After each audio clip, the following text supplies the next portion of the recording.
Hey everyone, welcome back to yet another brand new video. It's so great to have you here.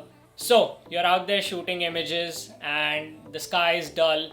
You come home, you look at the photos on your laptop, you're about to delete them, but stop, I'll help you salvage the images. Today I'm going to be talking about how you can replace skies in Photoshop, and let's just jump into it. So now that I'm onto my computer, I'll first show you this. Now I'm in Lightroom. I like to open my photos first in Lightroom so that I have all of the photos saved in the catalog, and then I like to work from there onto Photoshop and then again come back to Lightroom to save them.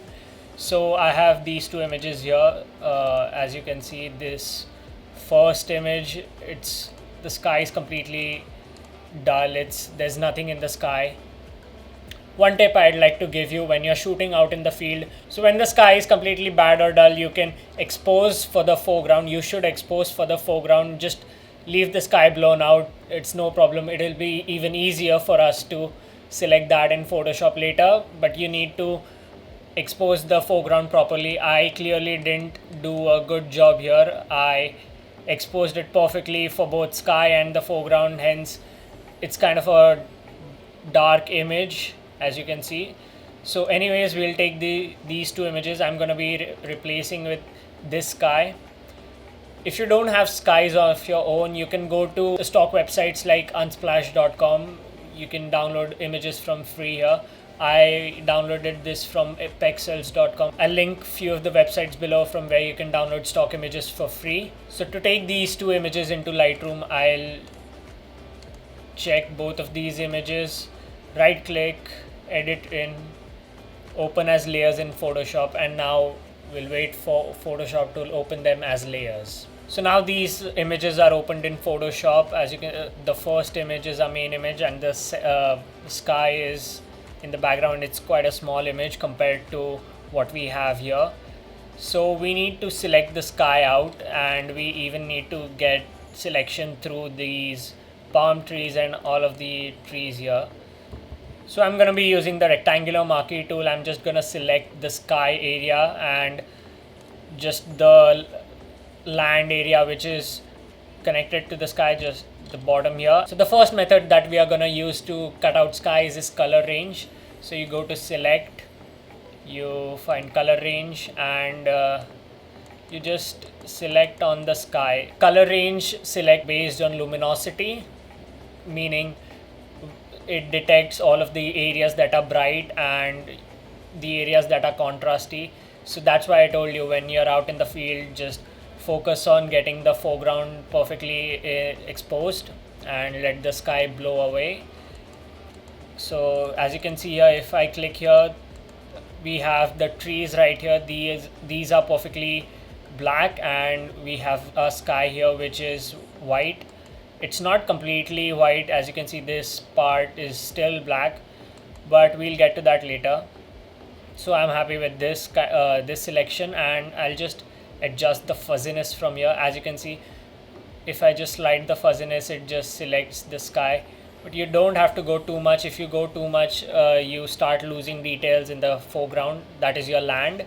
So I'll just go back, and I'm happy with like around 110.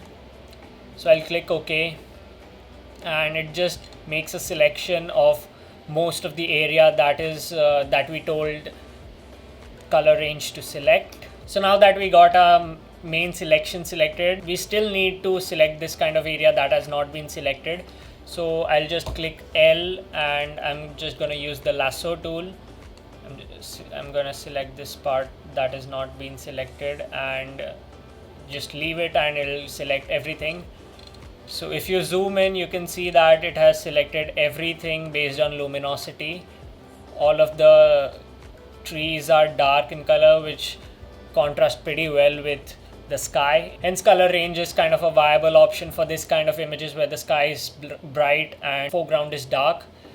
So once you have this selected, I'll just put up a layer mask, and it does this kind of weird thing. That is because it has selected the foreground, so we need to invert the selection. So Control I, that will invert the selection, and I'll just hide this sky layer.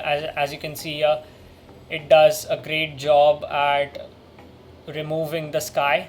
Now you can see there is some weird artifact here, because when we were selecting the sky in color range, it didn't register the upper area as completely black. So what we need to do is click on the layer mask, take the brush, make sure you're painting it with white because black hides, white reveals, and just brush away most of the things will go away once you brush away. And now you can just enable the sky, select the sky layer and Control T to transform it, and you can just increase the size of the sky, place the sky as you want. I am happy with this kind of a sky where I want these clouds to be visible. If you zoom in here, you don't want this horizon line to be visible, so you just shift it below. Now you can see the horizon line is no longer visible. Everything is perfectly sharp, everything has been selected properly, and you just hit OK. It will do its thing. Now this isn't the final image that I would use. I would hit Control Save from here. It will take this image straight back into Lightroom. I'll do my one final adjustment, and this is how the final image looks. I'll put it up on screen right now.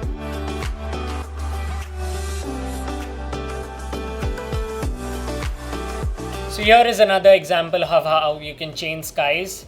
This is a bit different example. So first I'll import them into Photoshop. I'll select both of these images. I'll right click, edit in, open as layers in Photoshop. It'll do its thing. It'll open it in Photoshop, and I'll just have to wait. So once the images are opened in Photoshop, this is the main image that I want to replace my sky, and this is the sky that I chose for now. It is important on which sky you choose. Obviously for this image where there is fog in the sky, the edges are not perfectly defined, they are not perfectly sharp. I opted for a similar kind of image where the sky is pretty cloudy. It matches with the vibe of the image, matches with the weather of the image as well. So for this image, I'd first of all hide the main layer. I'll increase the size of the image by hitting Control T to transform, and I'll just increase the size so that it fits majority of the sky. I'm happy with how this looks. I'll hit OK, and now I'll go back to the main layer. I'll hit the mask. I'll make a mask on the main layer, and I'll just select the brush tool with B. I'll paint black, and I'll just paint in the sky like this. Make sure you don't want to this makes the background visible, this log and the staircase visible. You don't want that. So I'll just again go here. I'll drag the image down so that we have more of the sky in, and I'll continue. Oh my god, wait. So as you can see, there's white and some kind of gray here. To make this black and white, just hit D. It will go to default and continue. Oh my god. Oh, I was painting on the wrong layer. I wanted to paint on the layer mask. You paint black color on the layer mask, which reveals what is below the layer. And as you can see, I am not painting black here on the edge. I'm just carefully waiting. So once I'm near the edge, I'll just increase the hardness of the brush around like 70 or so, and I'll decrease the flow to about 30. So what flow does is that it reduces the amount of power that you have in the brush.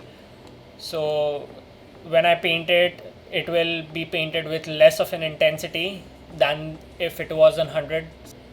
I'll take the hardness down.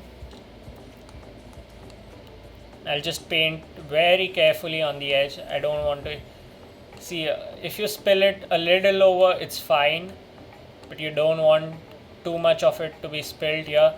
It doesn't really matter in this image if you just go a little over the mountains, because the sky is cloudy and there's fog in this image, so it can be assumed that the fog is rolling over the clouds, and hence you just missed it. And it's a good way to hide imperfections.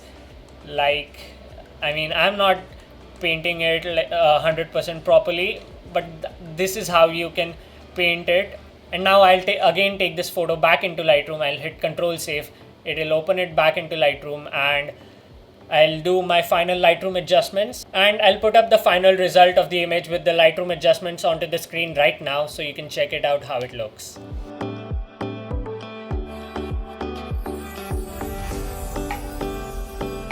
Thank you so much for watching this video. I hope you liked it. I hope you learned something out of it.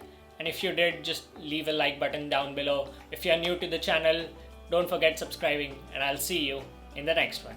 See ya.